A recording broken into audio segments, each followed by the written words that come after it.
You may have thought from the title of the sermon that this is a book review of Pride and Prejudice. That book's so convoluted I wouldn't begin to know where to start with it. Just be happy to know that Elizabeth finally married Darcy. Please pray with me for a moment. May the words of my mouth and the meditation of our hearts be acceptable in thy sight, O Lord, our strength and our Redeemer. Amen. The captain of the ship looked out over the dark waters and saw a faint light in the distance. He immediately had his signalman send a message: alter your course 10 degrees south. A return message was promptly received: alter your course 10 degrees north. So he sent a second message: alter your course 10 degrees south. I am the captain. Soon another message was received: alter your course 10 degrees north. I am Seaman Third Class Jones. Well, the captain said, I'm sending another message knowing the fear that this will evoke. Alter your course 10 degrees south. I am a battleship. A prompt message was received: alter your course 10 degrees north. I'm a lighthouse.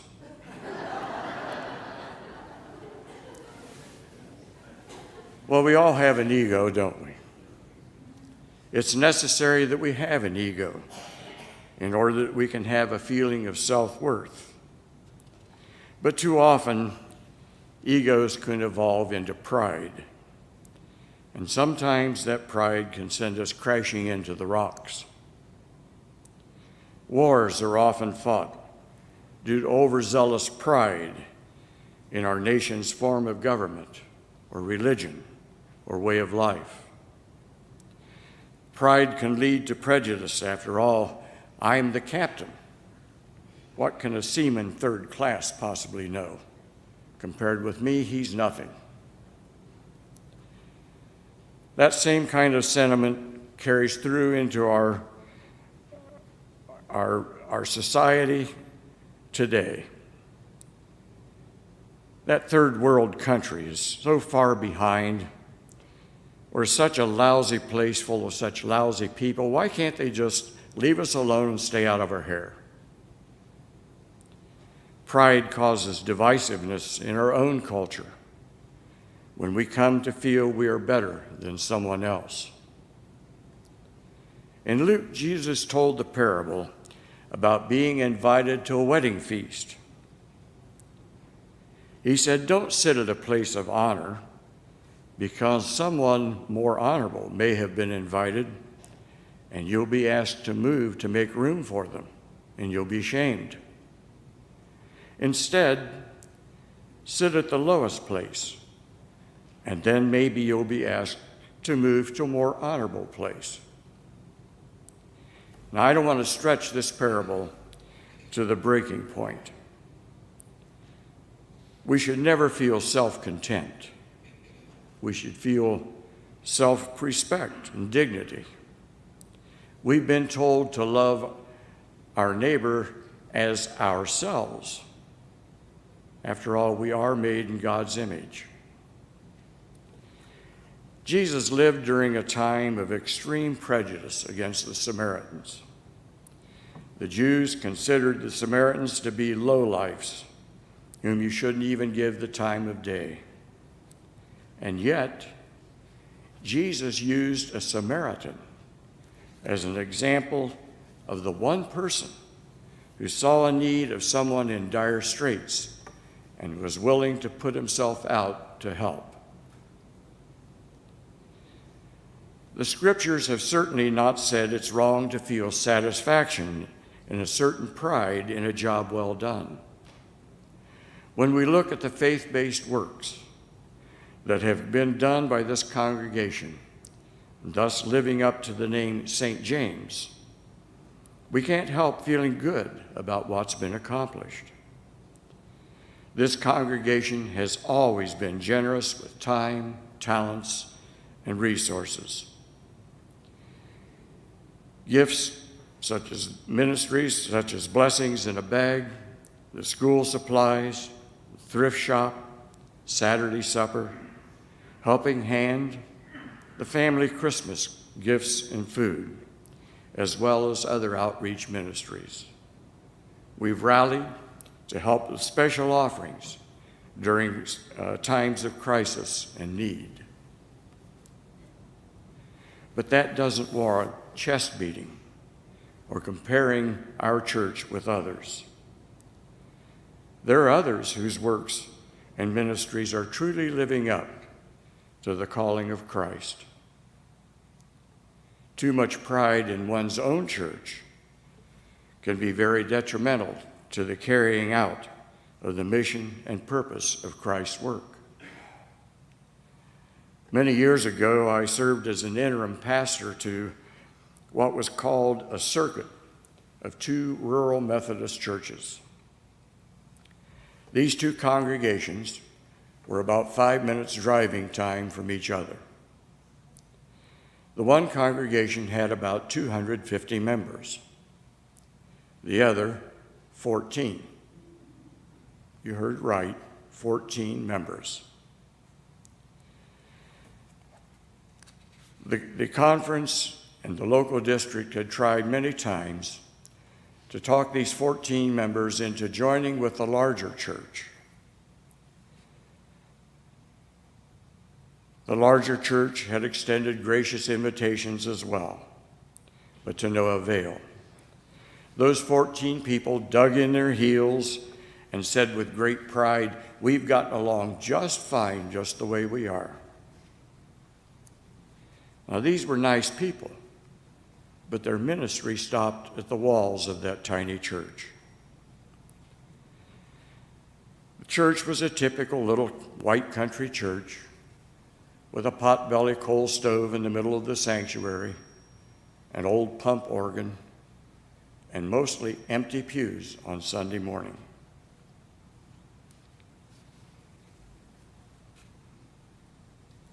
These people were hard-pressed just to keep the doors open with their limited resources and people, much less reach out to the world around them. Folks, we can't rest on our laurels of the past deeds and forget that those needs continue.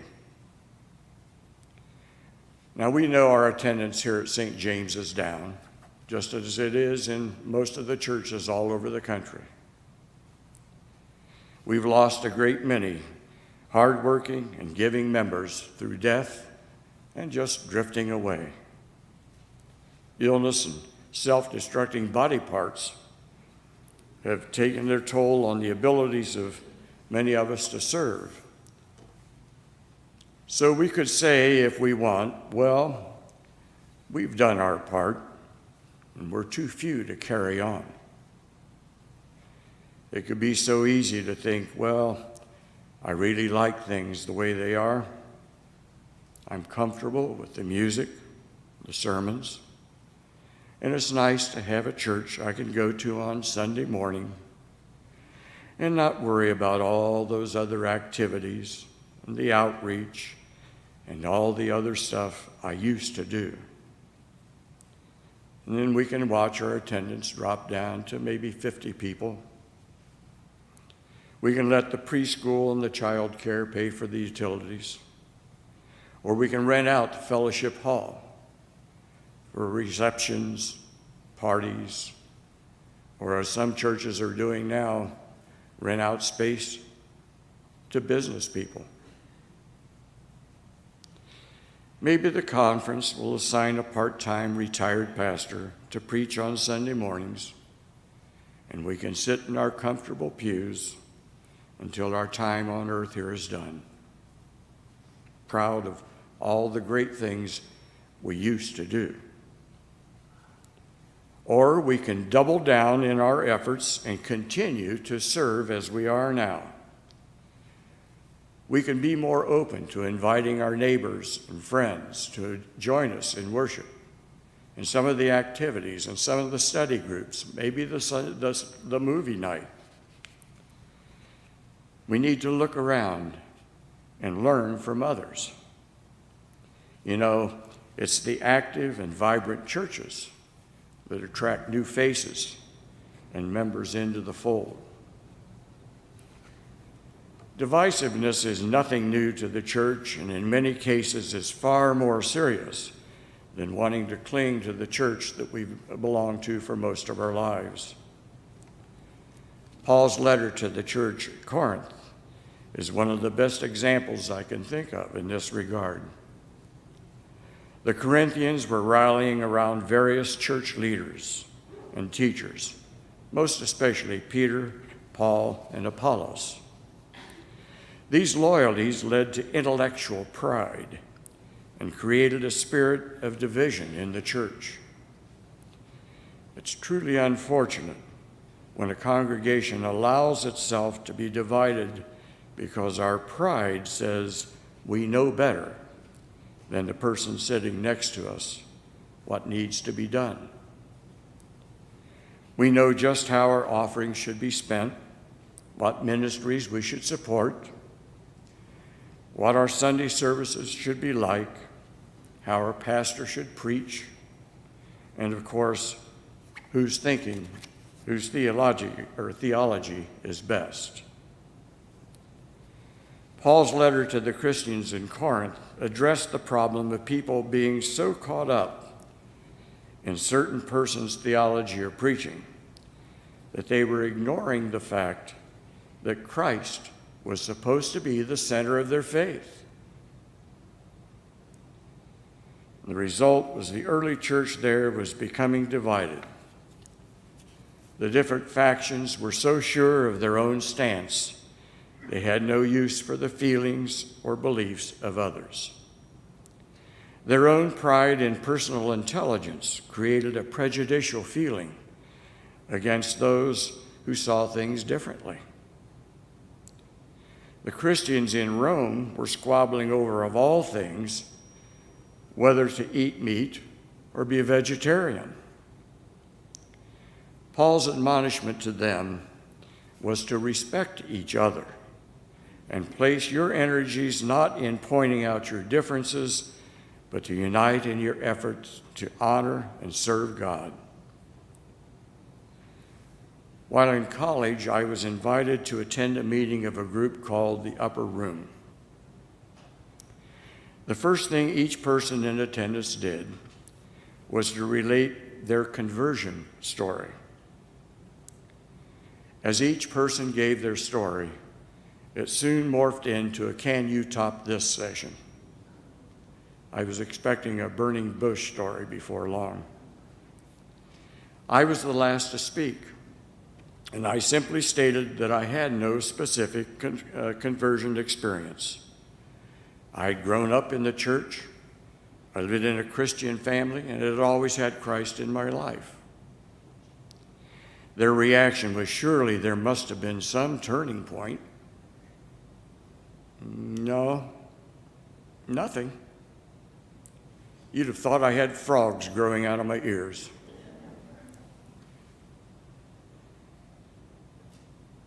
The closing remark by the facilitator was, we must all remember that we had a much higher calling than the rest of the student body. I guess I'll never know what the rest of those meetings were like. There will always be differences in how the gospel is interpreted, and this can be healthy if we agree to disagree and are willing to discuss with each other's views and to learn. My own faith has been strengthened, my theological views altered simply by listening and discussing the teachings of the Bible with others. Several years ago, a great many of our members here were involved in the Disciple Bible Study series. This was a really great platform for people to discuss learn, and listen to others' views and interpretations of Scripture. It was, for many of us, a wow experience. There was no room for pride in our discussions of our own knowledge or interpretations. Too much pride is admonished over and over again in both the Old and the New Testaments. When we become too full of ourselves, then we know it all, don't we? A know-it-all attitude can turn to prejudice, and like the ship's captain, we think, what does the seaman third class know? Or what can the rest of the student body know? Or the others in the congregation?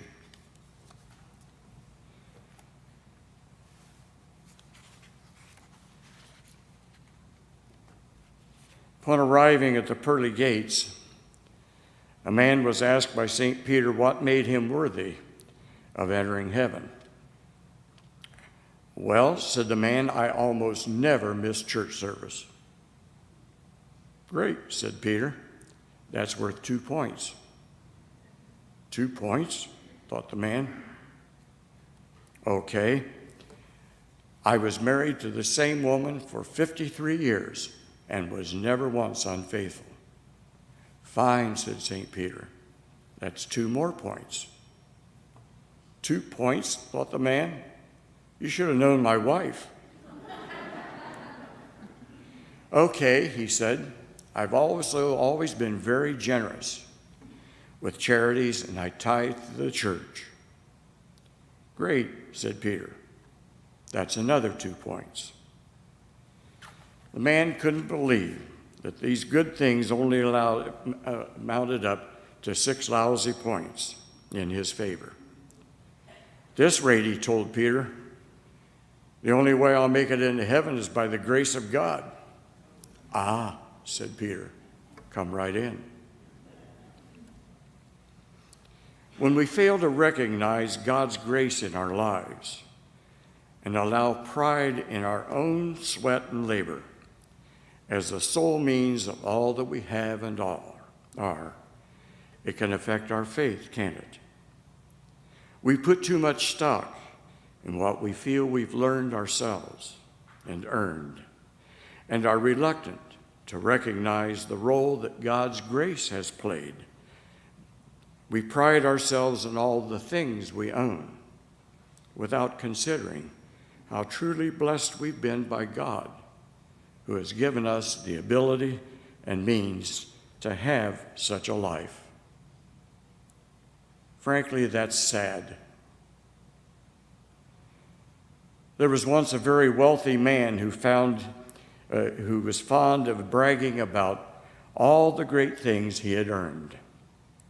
A beautiful home, a lavish lifestyle, a showcase wife, and on and on. One day as he was stepping out of his car into the street, a semi came along and tore the door off his car and severed his arm at the elbow. Oh no, he screamed, my Rolex. God giveth and God taketh away. James 1, verse 17 reminds us that every good gift and every perfect gift is from above and comes down from the Father of lights. Sometimes our pride makes us want to climb the ladder of life all by ourselves. Doesn't it make sense to have God hold the ladder to make the climb easier and steadier? If, as believers in God, we realize that all we have and all we are come as gifts by the grace of God, our giving back to God's kingdom will be with a more cheerful heart, won't it? Pride affects so many aspects of life in general. Marriages have failed because of pride. When 2 people living together in marriage, each with an opinion of something that's so ingrained in their thinking and contrary to the others, Pride can prevent them from even trying to resolve their differences. It's been said that when a man marries, he should realize that there will be times when they will argue. And sometimes he can be right, or he can be happy. Now, obviously, that shouldn't always be the case. But all too often, we say we are willing to listen to both sides of an argument, our side and the wrong side. There's a very common fault that people suffer, myself included, that often when we are involved in a debate or discussion, while the other person or persons are still stating their case, we are already formulating in our mind what we will say in return. Our pride is working overtime. And we think what the other person is saying is all well and good, but I'm sure that what I have to say is more vital. Or perhaps our pride is unwilling to say we might be wrong. Sound familiar? Or am I the only one? Pride can divide families, pitting parents and children against each other, brothers or sisters in a cold war of words. I met a woman who was in awe of my own clan, which is quite large in that we were all friendly and on speaking terms.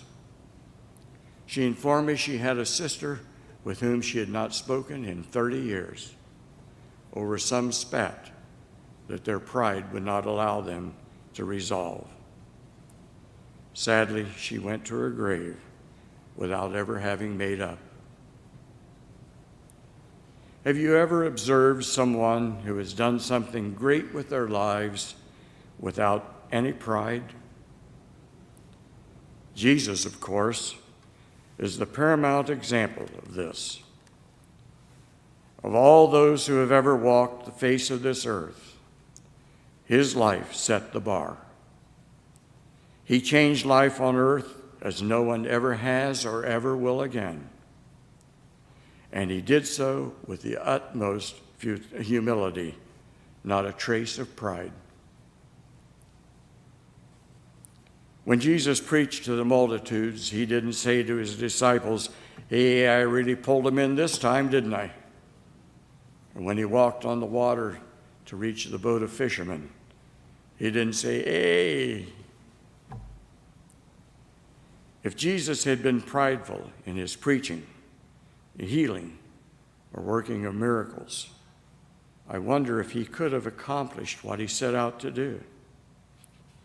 But he showed no pride, and in the very end, as he was dying on the cross for us, he simply said, "It is finished." He wasn't referring to his earthly life, but he had finished the task God had sent him to do. Albert Schweitzer truly felt that God had a task for him as well. Even as a small boy, he felt that his own good fortune in a world filled with pain should somehow be repaid. When he offered to serve as a missionary, he was rejected on the basis that his theology might not fit with the other missionaries. So he gained an education in medicine with the agreement he would not preach, but would serve as a doctor. Now, fortunately, that ban was later lifted. On Good Friday in 1913, he left for Africa with his only supporter, his wife, Helene, who had trained as a nurse in order to help him in his work. Together, they served to his end in 1965. There was no place for pride in the jungles of Africa. There was room only to serve God as his belief in Jesus Christ taught him to do. I'm going to read a few lines from something Schweitzer wrote in 1959.